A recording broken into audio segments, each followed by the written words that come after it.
Hello guys, in today's video I will be showing you how to fix Nikki keeps loading problem. So the answer is easy, just go to the settings, then scroll down to the apps section,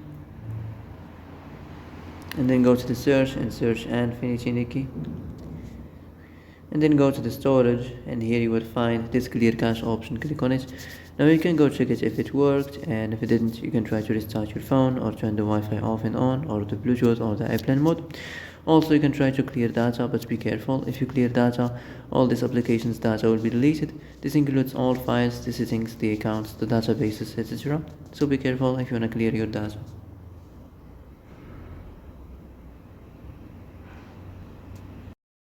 And that's it for today's video. I hope this is the answer you've been looking for.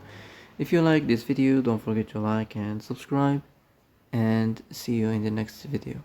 Thanks for watching.